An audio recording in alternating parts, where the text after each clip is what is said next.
And we're live. Pretty sure. Okay. Even over 10,000 times. But hello, everyone. Welcome to our webcast.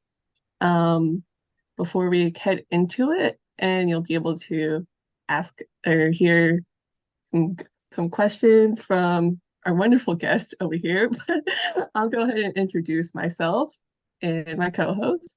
But I'm Josie. I'm the programs associate at NaNoWriMo, and I use she, her.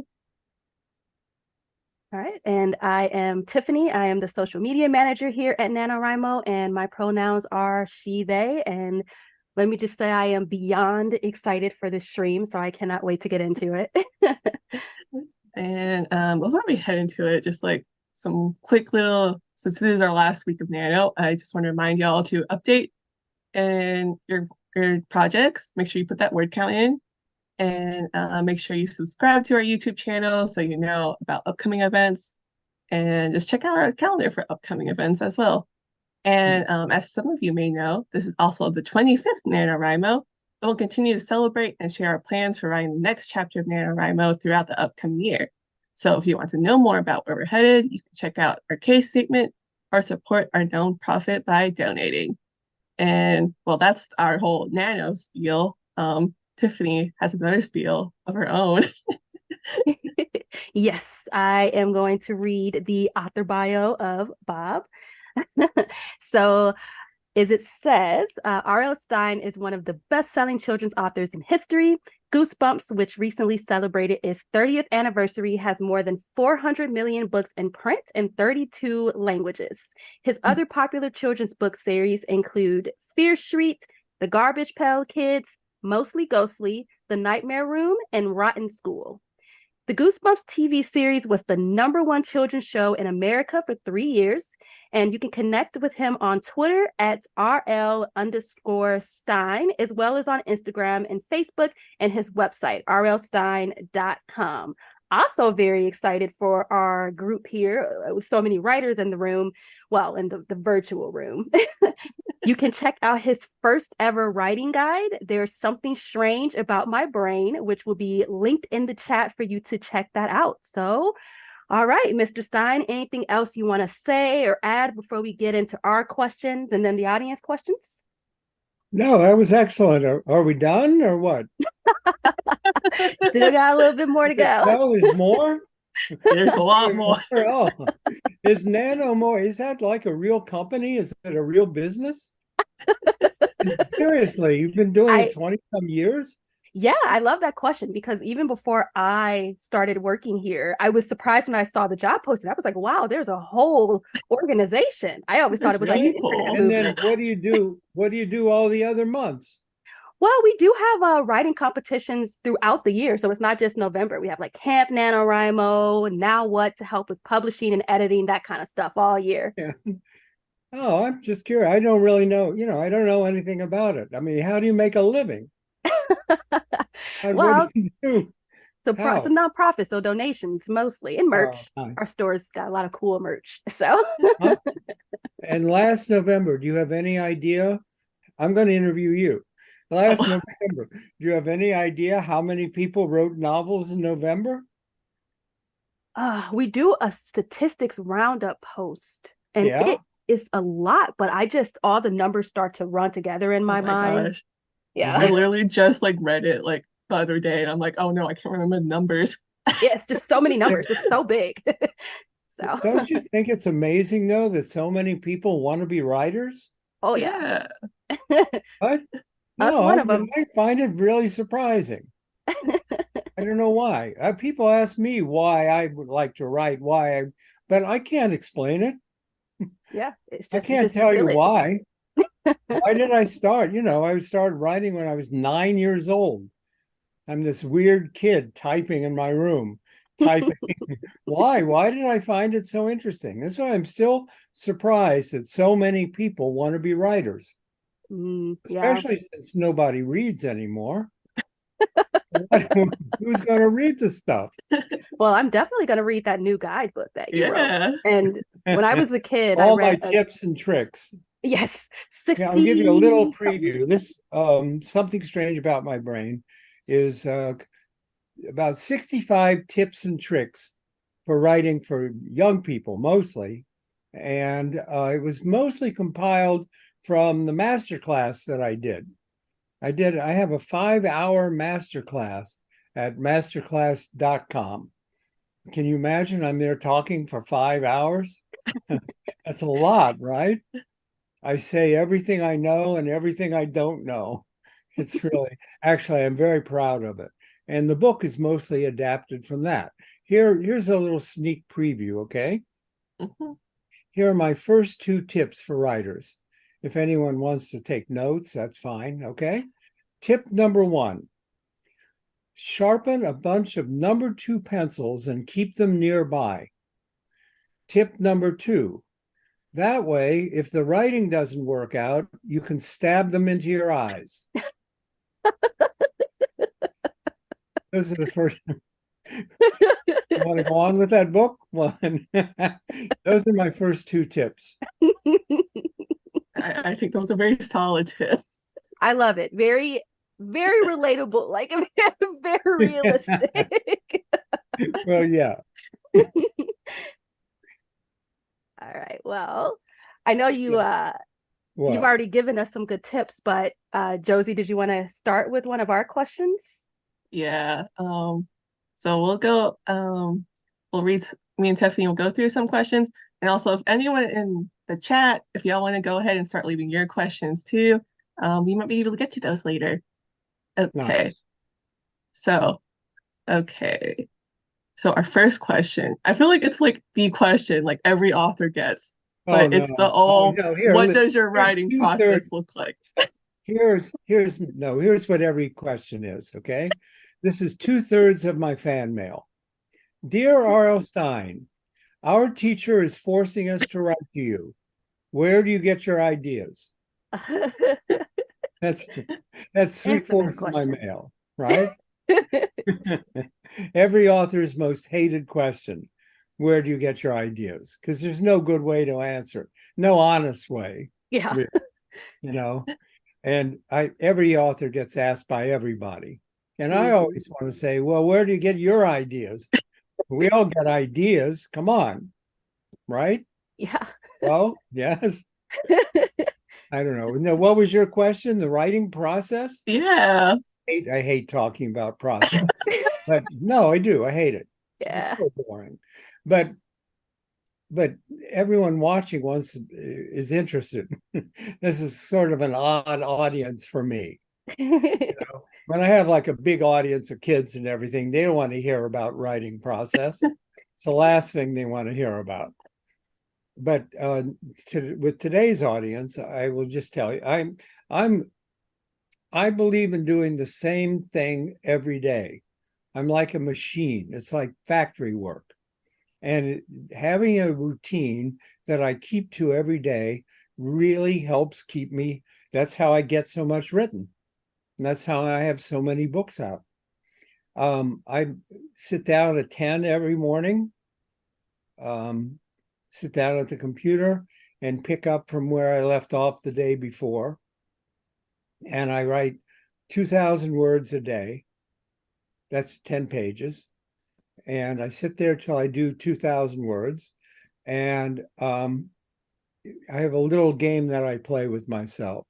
In that when I hit 2,000, when it says 2,000 on the computer, I just stop there, no matter where I am.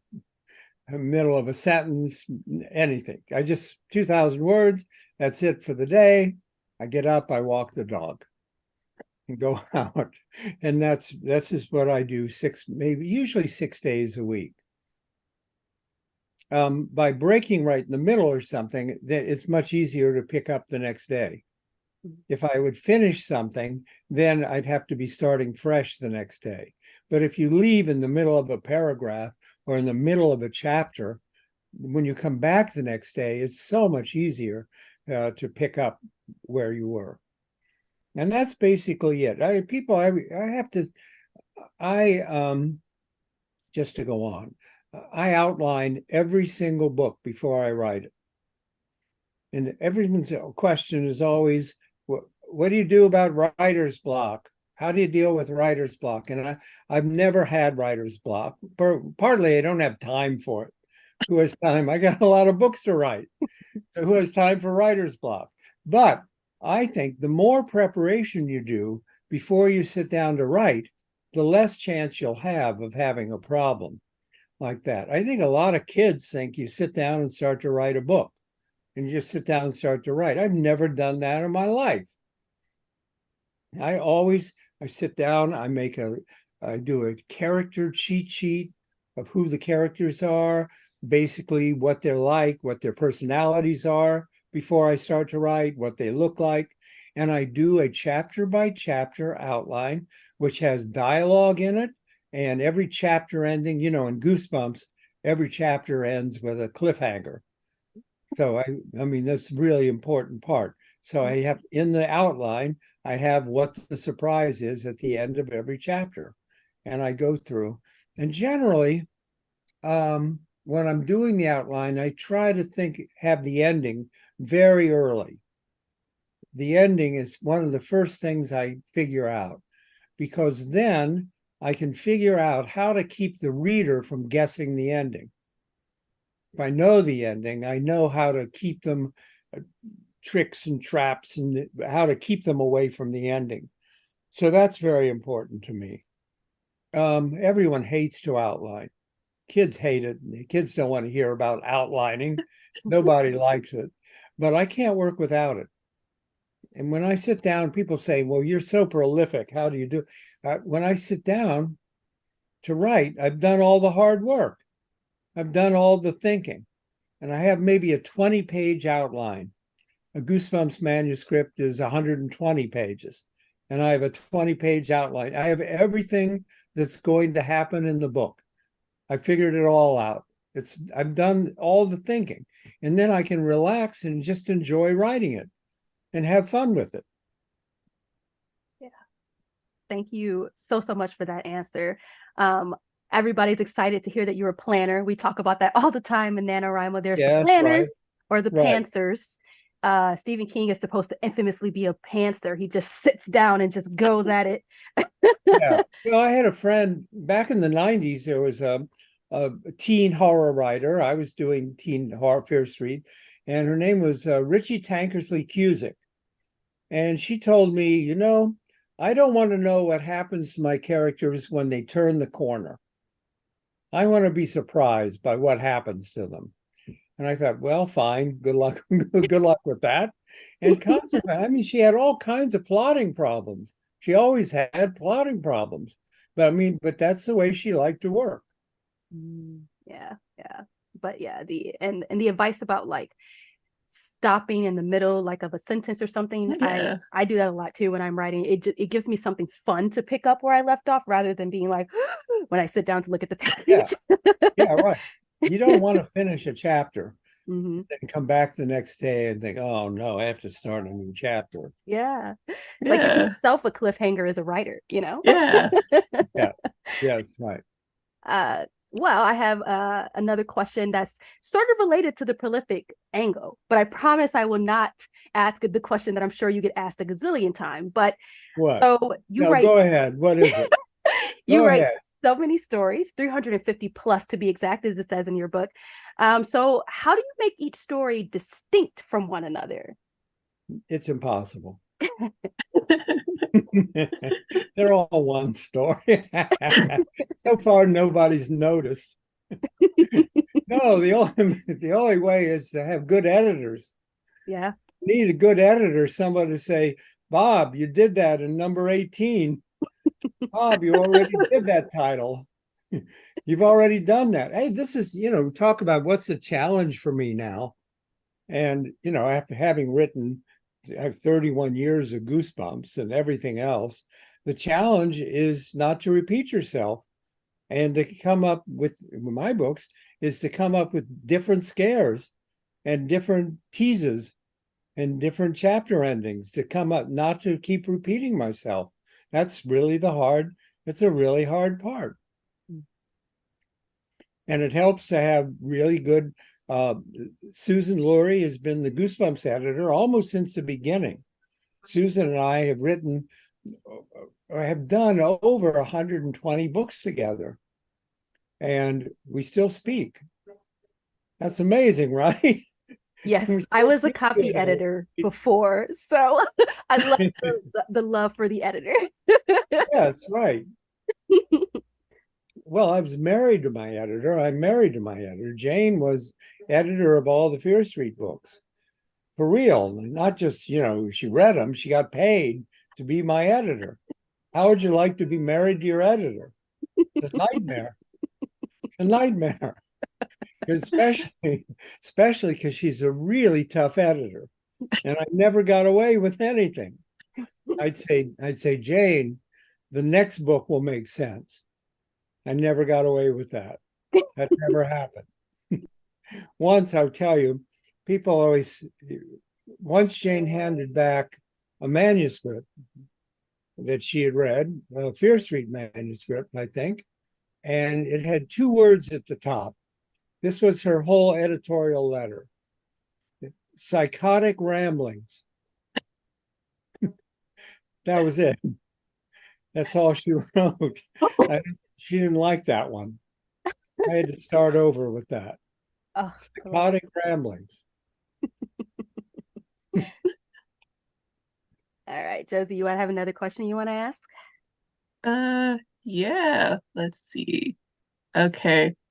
I feel like this also gets asked a lot, but since we are like a how to write horror webcast, Yes. I do want to ask, how do you build suspense or tension in your writing? Do you have like a jump scare equivalent? Well, there are a lot of jump scares. I mean, like for Goosebumps, I mean, it's all pretty much a tease. Yeah. You don't really want to terrify kids, and you can't get too terrifying. The way you make things scary is to slow everything down. There are 2 ways to do it. One is you slow everything down and have in your writing everything's step by step, slowly. They're going down to the basement. They take the steps. It's darker. It gets darker. It gets warm. Then it's cold. They hear noises, step by step, and you do it very slowly. The other secret to being scary, if you want to write scary, is to do very close first person. Almost every book I write is first person, and everything that happens to that person. And you see, as the reader, everything that person sees, what they smell, what they hear. You do very close personal, just close up. And that way, the reader identifies with the protagonist. The reader becomes the protagonist and sees everything through the protagonist's eyes and feels all the scares and feels all the fright. And that's the real secret. And a lot of writers don't realize that the closer you get to the protagonist, the closer you get in your first person viewpoint, the scarier it's going to be and the more effective it's going to be. Wow, yeah, that's powerful. Yeah, that's definitely get your pencils out and take notes on that. Yes. Well, that's one of my better pieces of advice. Better than the pencils thing, but no, it's a real trick. It's something I do, and it's very hard to be as scary if you're writing third person. Yeah.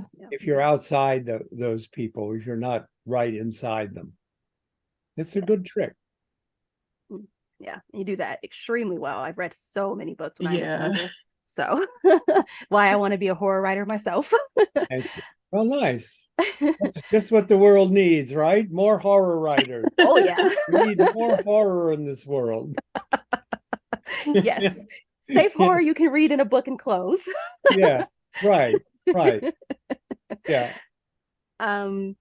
So the question that I have is, what is the biggest obstacle that you face while you write, even as a person who plans? I think and how we do you... sort of talked about it. Yeah. It's not repeating myself. Okay. All right. Coming up. I mean, that's the real obstacle. Yeah. I don't have, I can't think of others because Hmm. I love it so much. I mean, it's just fun. The 3 hour, I write 3 hours a day. Mhm. Those are good hours, right? Yes. Those are really good hours, but those are the best hours of my day. So I don't really think about, challenges or problems. Yeah, I love that. Well then, another question that I have is, so thousands of writers all around the world who've like participated in National Novel Writing Month will have a messy first draft either by the end of this month or in the following months. So what are your next steps after you've finished your first draft? Well, I always do a second draft before I show it to anybody. I do a messy second draft.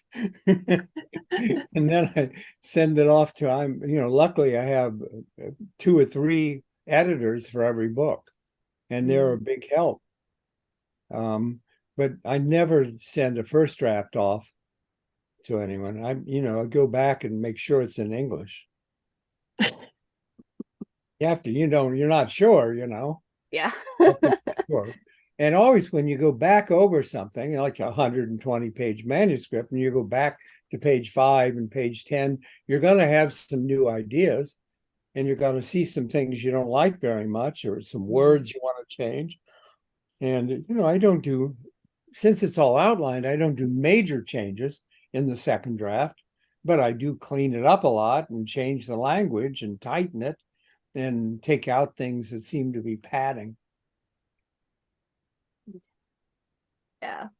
I once read somewhere that a first draft is often the draft for yourself Yes. more than for anyone else. So the second one or third one should be for others. Yes, right. Then you're ready. You're ready to show it to people. Yes. No, that's true.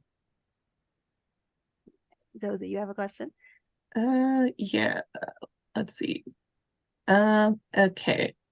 So how do you approach writing about themes or scenes that get kind of dark or into like heavier issues, especially like with like children's novels, because you well, can't go that deep. yeah, I know. I don't want to terrify kids. And seriously. And I have one rule. So I have one rule for it. And for a Goosebumps book, or for a middle grade book. And the rule is that kids have to know that it couldn't really happen. They have to know that what happens in this story is a fantasy and it's not real. And if you establish that, you can go pretty far with the scares. You can make it pretty scary if they know that what you're doing can't happen, isn't real.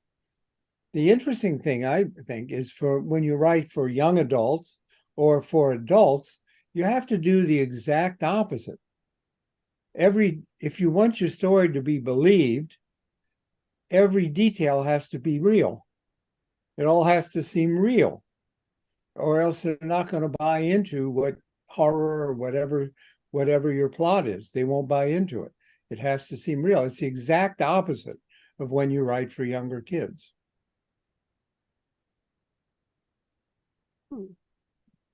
That makes me want to shift one of the questions that we've asked, especially looking at the chat and seeing what people are asking in relation to what you just said. Yeah. So some people are curious because most people know you as a horror writer. Have you ever experimented with other genres? Well, I'm not real. I'm a funny writer. I never planned to be scary. I never it's embarrassing. Being scary wasn't even my idea. I was funny. I was jovial Bob Stine for years. And I did a humor magazine for kids called Bananas for 10 years. And I wrote dozens of joke books. I only cared about being funny. And I always enjoyed horror, but I never thought about writing it. I'm not really into horror that much. But I was having lunch. This is a true embarrassing story. I was having lunch with this woman, Jean Fywell, one day. Jean was at Scholastic at the time. She was a publisher at Scholastic. Now she has her own line, Fywell and Friends at Macmillan. And she arrived at lunch in a really bad mood. She was angry. She'd had a fight with a guy who wrote teen horror. And she sat down and she said, "I'm never working with him again. You could write a good teen horror novel. Go home and write a book called Blind Date." She even gave me the title. and I didn't know what she was talking about. What's a teen horror novel? I didn't know, but I was at that point in my career, where you say yes to everything, Mhm. never say no to anything. I said, oh, sure, no problem. I'll go write Blind Date. And I went running to the bookstore to find out what teen horror was. And I read books by Lois Duncan and Christopher Pike and Diane Ho and all these people who were writing teen horror. So, and I read that to find out, what I should do. And I tried to figure out what I could do that would be a little bit different, so I wouldn't be just like them. And I decided to make mine a little younger and a little less scary than the other people. And I wrote this book, Blind Date, and it came out. It was a #1 bestseller. I thought, wait a minute, I'd never been close to that list with the funny stuff.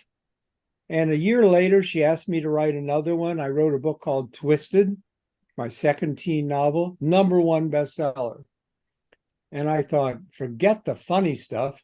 I'm going to be scary. I've been scary ever since. That's how it happened. But it's embarrassing that I didn't think of it. It was her idea. Oh, I love this origin story. Like, origin story So is great. This is great. Yeah. Well, that was actually true. Actually a true story. Oh, I love it. Yeah. And I always So find that oh, sorry.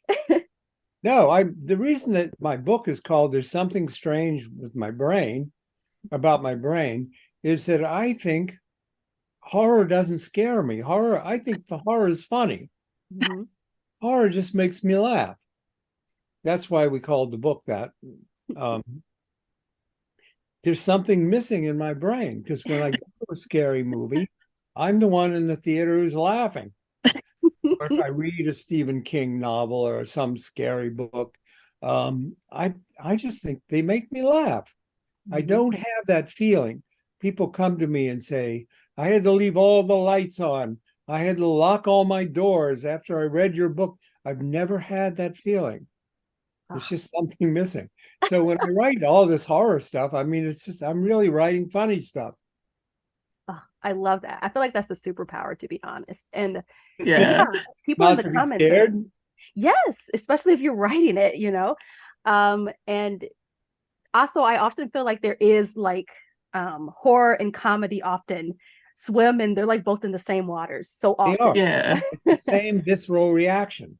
Yes. I've told this before, but when you sneak up behind a baby or when you sneak up behind anybody and you go, boo, what happens? The person gasps, right? Mhm. And then laughs. Yes. Also closely tied together. Hmm.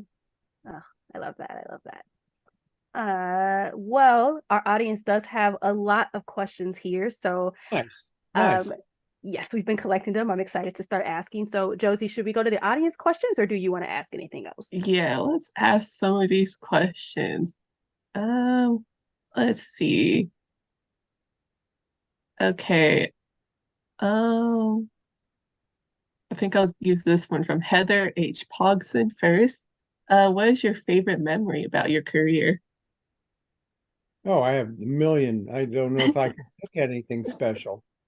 I have, I have wonderful memories. I had a wonderful book tour of China. We did 5 Mm. cities in China, and the kids were just wonderful. We did a book thing in Australia. I did so many. This last month, October, I did a 5-city book tour, which I haven't done in 3 years, and visited 5 cities, and the crowds were enormous. I'm popular again. I don't know. I don't know what happened. And everyone was so nice. And that you can't really pick out one thing. It's sometimes it gets too nice. Mhm. Yeah. Um, and just so everyone knows, many of the questions that we've asked or that you're asking are most likely probably answered in Stine's new book. There's Something Strange About My Brain, Writing Horror for Kids, which should be linked in the chat. So just letting you know that obviously we cannot get to all of you guys' amazing questions here, but whatever we don't get to, I'm sure is likely in that book. So Now I am going to choose a question. Let's see.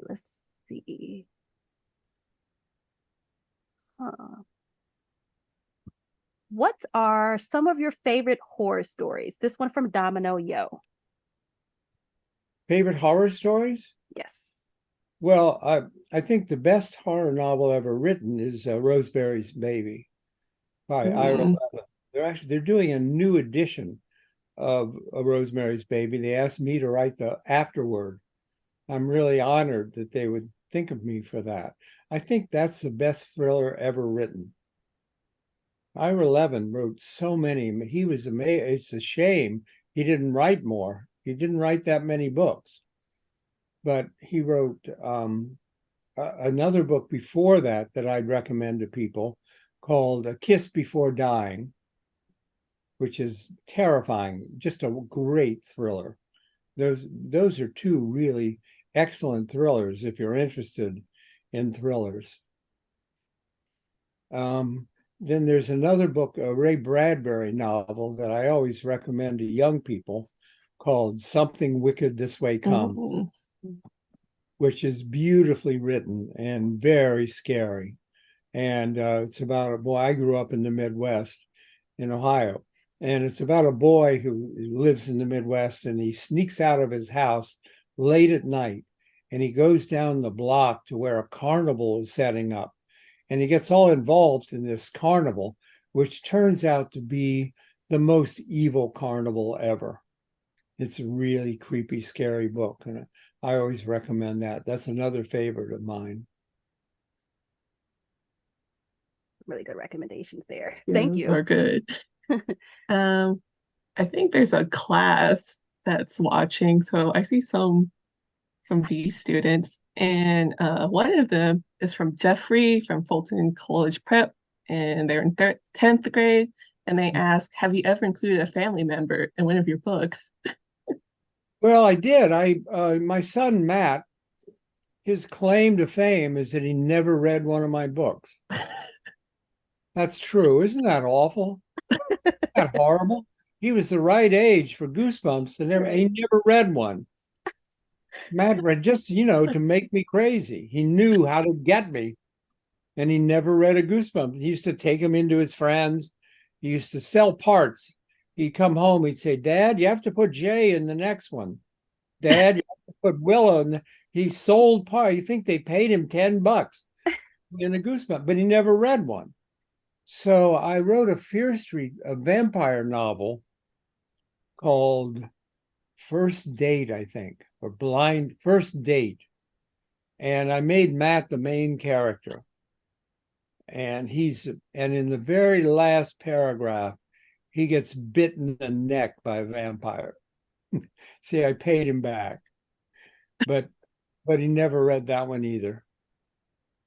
That's the only time I think I ever put, a relative in. That's great. I just love the idea that he just never read it, and you put him in a book, and he still didn't read it. He didn't read it. He read only Garfield comics. That's what he read his whole childhood. Oh, that's Read Garfield comics. Then he went to college and he was an English major. Right? Go figure. Oh, I love it. Yeah. Another audience question that we've gotten that I want to ask, because I also really love these books growing up and still do. So Caleb Brown asked, how do you plan the choose your own adventure books? I just think they're so fun to read. So how do you plan them? They're much easier to write than they look. You just take a line, you take a notepad, and you number from 1 to 100. And then you just start filling it in. You start thinking of like punchlines. It's sort of like writing jokes. You fall in the river and you die. So then you just write 3 or 4 pages that lead to falling in the river and dying. And then you just you move around on the chart. You put that page 17, move to page 31, and you just fill in the chart on the thing and do little 5 and 6 page stories. So they're fun to write too. For some reason, no one wants to publish them anymore. a lot of people bring up Give Yourself Goosebumps to me Mhm. and the other multiple choice books. And but I can't, nobody's publishers, they go by trends, but no one's really interested in doing those books. I think kids would like them again. Oh, that's so wild because Black Mirror had a whole Choose Your Own Adventure special on like Yes. Netflix, and it was Yeah. so popular. You think that Yeah. that'd bring it back for publishers? Yeah, I know. That worked pretty well, the Black Mirror one. Yeah. Mm-hmm. Let's see. Another question. Um, this one's from LSC. How do you avoid boring dialogue? You have to cut. I don't know. That's a problem in a lot of books where the dialogue doesn't lead anywhere. It may not be boring dialogue, but it doesn't lead you anywhere. Dialogue should move the story along. And you have to, if you have people discussing dinner or something, or what their day was like, and it doesn't move the story, it's not good dialogue. But I don't know what you just have to go through and make sure that the dialogue that's there counts for something. Mhm. It can't just Mm-mm. be people just chatting. Okay, yeah. I find that as an avid reader when I was a kid, I had a hard time with small talk too, because I'd be like, Yeah. in books, dialogue moves something forward. So in real Yeah. life, I'd be wanting to be like, I don't want to have small talk. Yeah. Well, especially in thrillers or mysteries or horror novels, all you really want to read is what happens next. Hmm. All you want to know. That's all those books are about. Is what they're not about character. They're not about the setting. They're not about anything. They're just what happens next. Well, what happens next? They're totally plot driven. What happens next? That's all you care about when you read them. So I have a question from Amir, and I'm sorry if I said that incorrectly. How would you describe the writer you are now compared to the writer you started as? I hope I'm better. I don't know. I hope I'm better at it. But I'm not doing anything different. Still doing it. What do you think? What's the answer supposed to be? I What do you think is a good answer to that question? I wonder if they're wondering if like you've learned something amazing that you couldn't have, like you're doing something new that works really well for you now that didn't when you were an early writer, stuff like that, or Maybe. like if you'd You go do back better, to your old but self. you get better and better. People always give advice. You ought to keep writing, write something every day. And it's boring advice, but it really is true because the more you write, your second book's going to be better than the first, Mhm. and your fifth book is going to be better. You do, as you're writing, you learn from yourself what you're doing wrong and what you should be doing, and you get better with each time. Yeah, I really like that answer. Josie, I think we have time for at least one or two more questions, about 5 minutes. Okay, let's see. Um, I did see one question. Okay. Um, this is from Beth F. And they're asking, if you laugh during horror, how do you know what makes good horror? Do you base it on your laughing levels? I don't know. I've just done it so long. I hope I know what I'm doing. You never really know. You don't really know. But if you've written 300 books, you should know what's scary and what isn't scary, right? Yeah, probably really keyed in at You know, this if point. we're all familiar with the basic themes of horror. I mean, that's never, people always say, have kids changed over the years? How have your books changed? And the fact is, our fears never change. Hmm. The technology changes, right?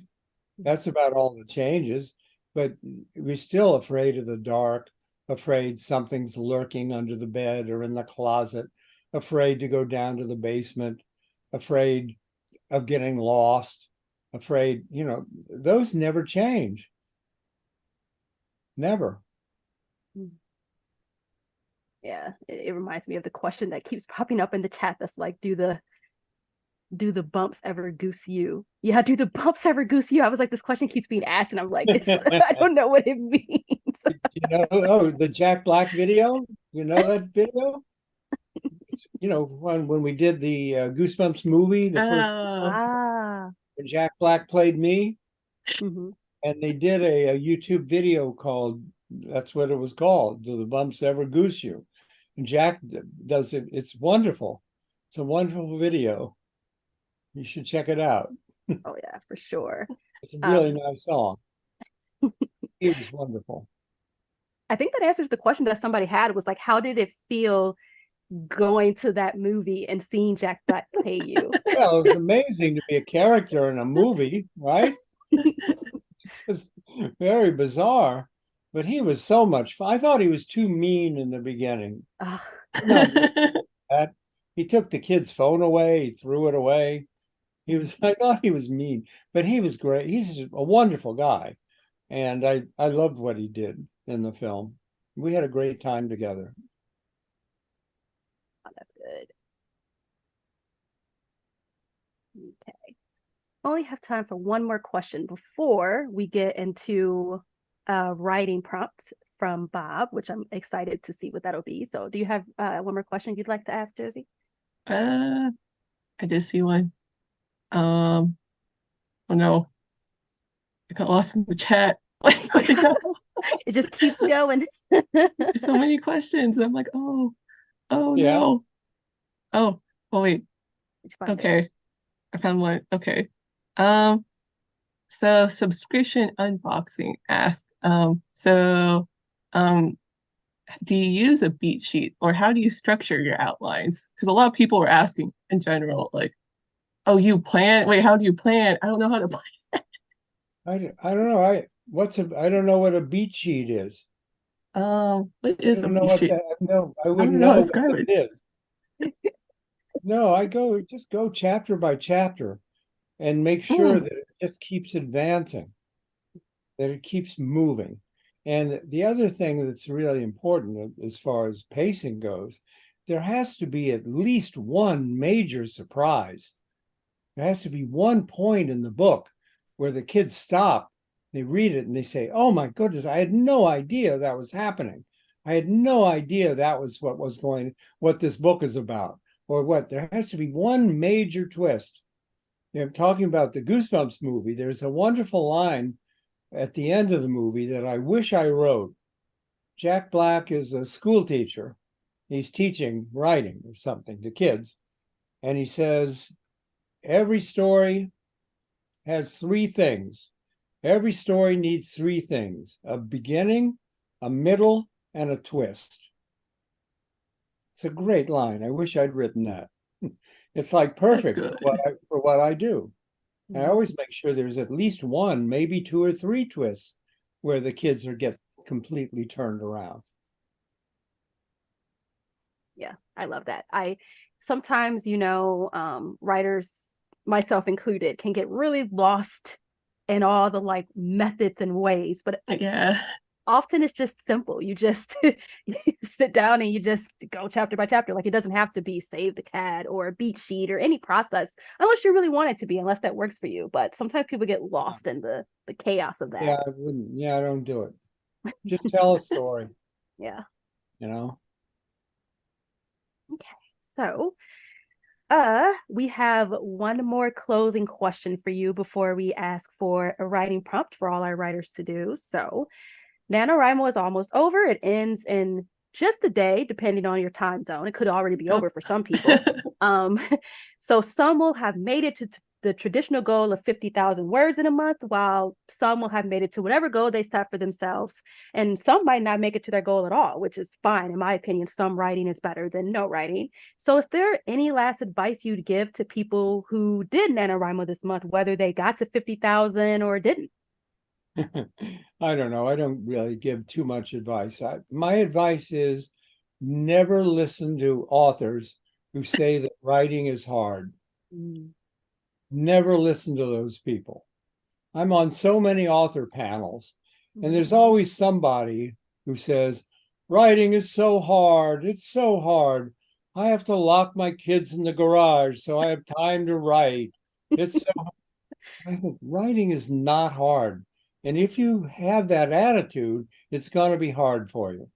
And if you sit down and think, God, this is fun. I'm creating my own people. I'm creating a world. I'm controlling all this. Look what I'm creating here. And if you think of it as being fun, it'll be a lot more fun, and writing will be a lot more easy for you. Oh, that is really, really great advice. Yeah. That's my best advice, really. Yeah. Thank you so much for that. So the last thing is, before we have to wave sadly goodbye to you, is there a 10-minute writing prompt that you would give to the writers here to write? I don't have a 10-minute. You only do this for kids. I've never done this for adults. But here's the start of a story, okay? And it's sort of a kid story, but okay, let's say, but I don't have 10 minutes. This is a start. All right. Sarah and her husband have planned a vacation trip to Cape Cod, and they're going to have a week in a cabin by the ocean in Wellfleet. But Sarah says to her husband, we're going to be in Cape Cod. We have to stop and see my Uncle Willard.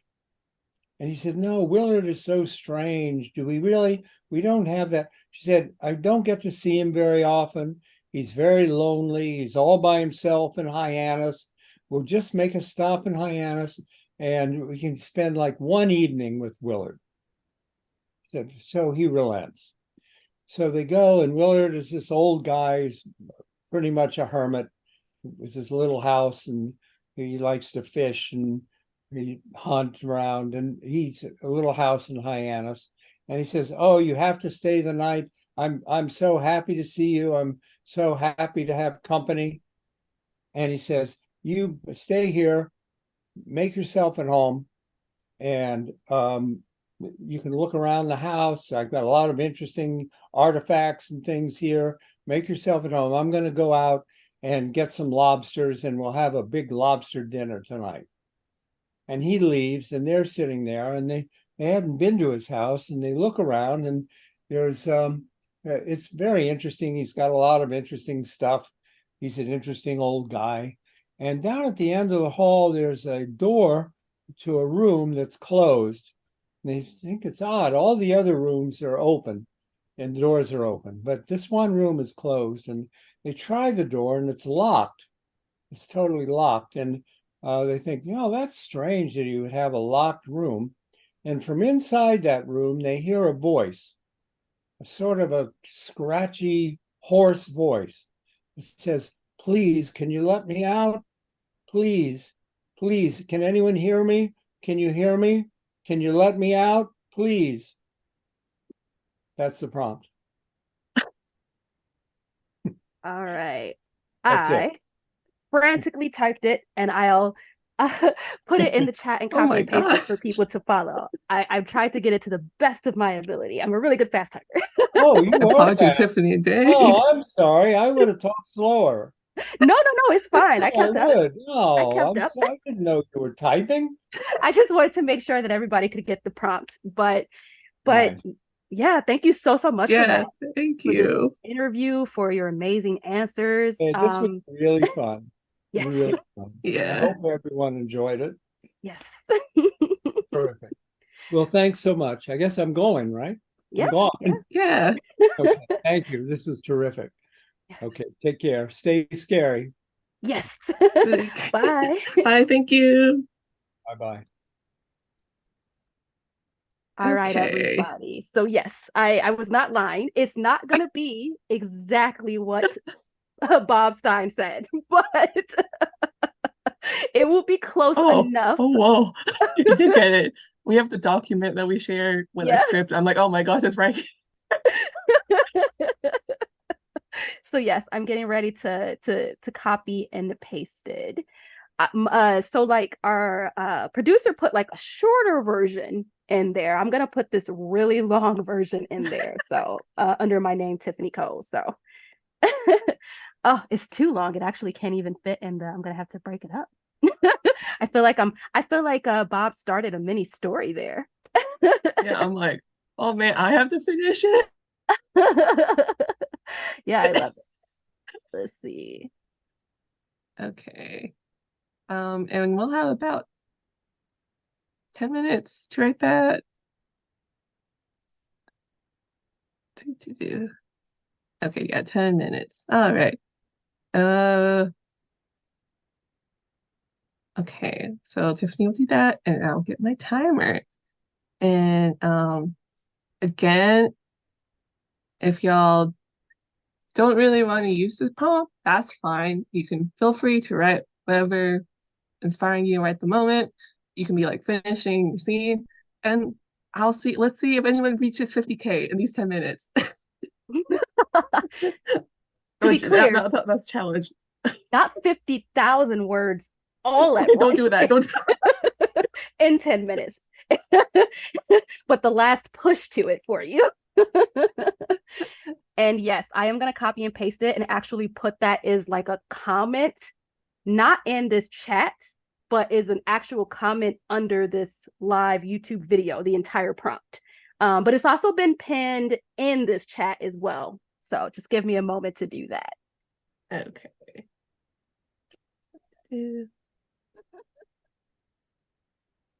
Pause myself there. Oh, I don't think you can do it yet.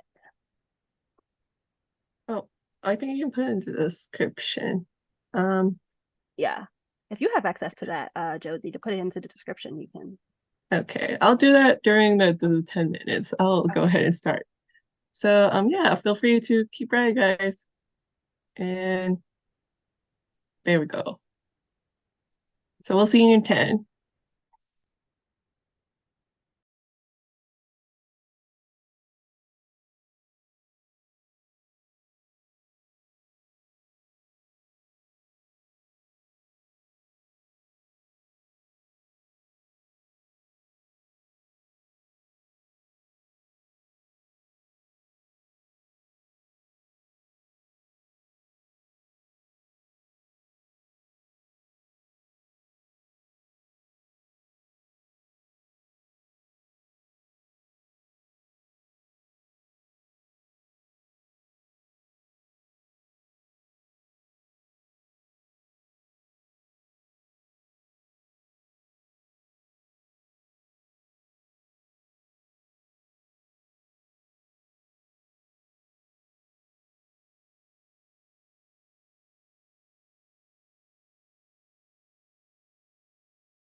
And that's time. So welcome back, everyone, from those 10 minutes of writing. Feel free to share your word sprint or word count from the word sprint. It could be just that session or even overall if you got your 50K goal during this time. Or you can leave a snippet or just how you felt during that sprint, any of that stuff. Yes, like Josie said, if you want to share how many words that you wrote in that 10-minute span, or your favorite sentence, or some realization you came to, we'd love to shout you out for a bit. Okay, we've got some solid word counts coming in.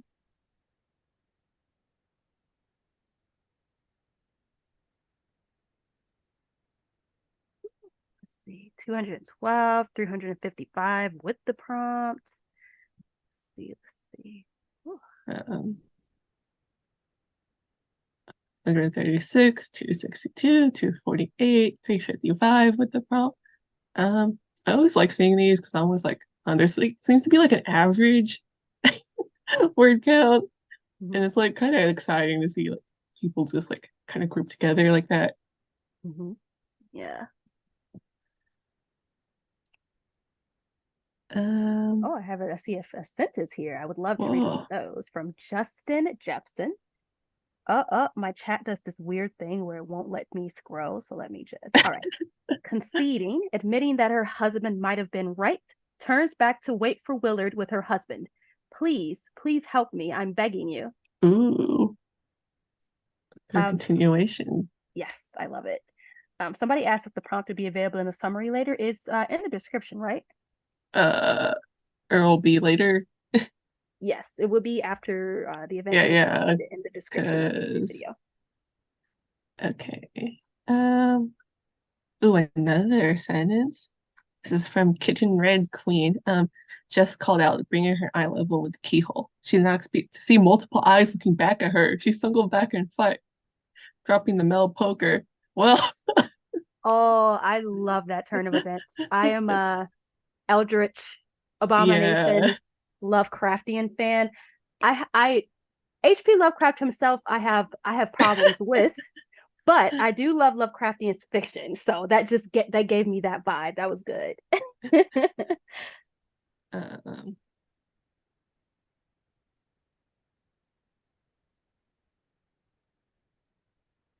Okay.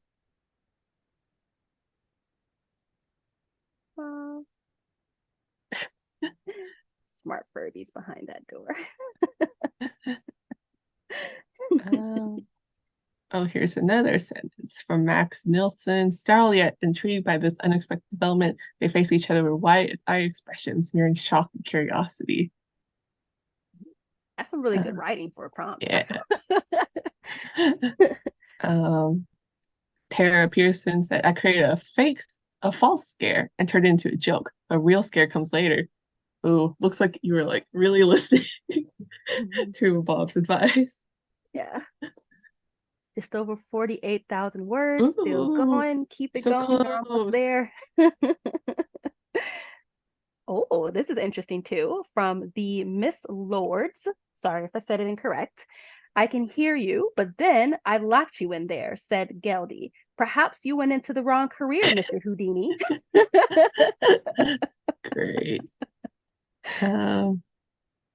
I think I missed a sentence up here from Katie. Jessica smiled thinly. I remembered you on the phone. You tried to compel me into giving up my secrets. Too bad it didn't stick. Y'all got some good dialogue today. Yes, everybody's doing so great. But